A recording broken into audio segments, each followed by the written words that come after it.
Greetings, everyone, and welcome to Testy Tuesday. Yep, you know what we're going to do. We're going to test your incredible knowledge of the Scriptures. Hey, during this Easter season, we have our first reading. Instead of coming from the Hebrew Bible, the Old Testament, we have it from the book of Acts, which is part of the two-part volume that the author Luke wrote, both the Gospel Luke and then Acts, which talks about the early days of the Christian movement. And again, remember, it's not called Christianity at this point.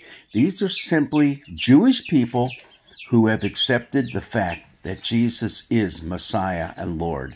Okay, coming from the second chapter of Acts, there's an introductory verse, 14, and then it skips to verses 22 through 32. You know why it does that?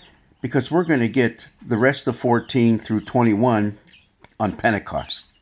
This is Peter's Pentecost sermon. And here we're doing it during the Easter season. Well, just in case you don't know, Pentecost technically is a part of the Easter season. Yeah, it's the very last day of the Easter season on our calendar. After that, it's now the days after Pentecost, or the days of ordinary time. All right? So keep that in mind. But, okay, so this is Peter's Pentecost sermon when the Holy Spirit is poured out on all the people who are gathered there for the Feast of Pentecost.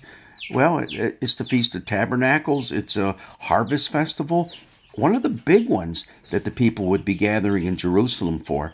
And now these are Jewish people. Keep that in mind. These are Jewish people. And in this sermon, Peter kind of lays it on the line for the people. He starts out by quoting from the prophet. Oh, wait a minute. Yeah, I want you to tell me who, well, I'll give this to you, okay? Peter, at the beginning, quotes from the prophet Joel. But then after that, in our reading that we have this week, he quotes from someone else. Who is Peter quoting from when he gives his little brief synopsis of who Jesus is and what happened to him? Who is he quoting from? Is he quoting from David? Is he quoting from the prophet Samuel? Is he quoting from the prophet Isaiah? Or is he quoting from Paul? Okay. Is he quoting from David, Samuel, Isaiah, or Paul? Okay, just going to give you a little hint. Throw out that one thing I said about when all else fails, say Isaiah, because it's not Isaiah. And throw out the Apostle Paul because he's not even on the scene yet. So now you're stuck with David and Samuel. Samuel, who anointed the first kings of Israel.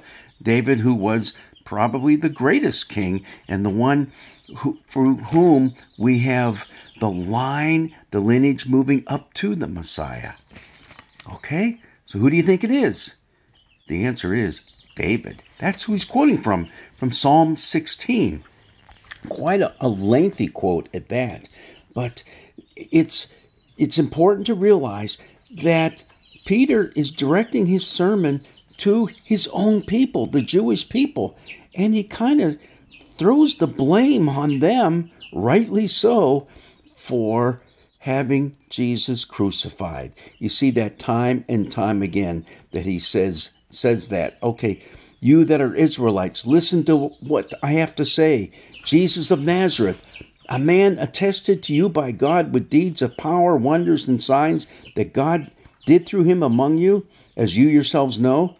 This man, handed over to you according to the definite plan and foreknowledge of God, you crucified and killed by the hands of those outside the law, meaning you allowed the Roman authorities to kill Jesus. But people, this is your fault. You did it. You people of God crucified Jesus. I think we can look ahead. We can go all the way up to our own time and say, hey, we too are guilty. It's our sin that killed Jesus. Yeah, all right. But God raised him up, having freed him from death, because it was impossible for him to be held in its power. And then that's when he gets into this long quote from David, for David says concerning him, and he quotes at length from Psalm 16. And the part of it that kind of ties into the Easter story is, get down to, for you will not abandon my soul to Hades, or let your Holy One experience corruption. Yeah, what David is talking about is, you're going to save me. Now, remember, this is David who wrote this psalm. I trust you, God, to save me. Well, a little bit later, Peter's going to go on and say, hey, we know where the tomb of David is. He's dead, folks. He's dead. He's still in that tomb. But we also know where Jesus' tomb is. It's empty, folks. He is risen. So David's words, spoken centuries before in Psalm 16 and put into the Psalter, they point toward the resurrection of Jesus. At least that's what Peter says in his sermon.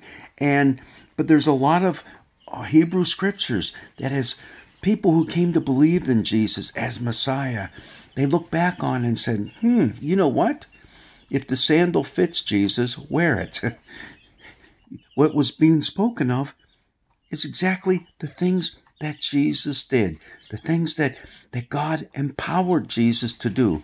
And the greatest of these is rising from the dead so that he could become Lord of all creation. And the last verse that we'll be reading this Sunday says, this Jesus God raised up, and of that all of us are witnesses. Now, he's referring to the disciples and those who saw Jesus, the resurrected Jesus. But you know what?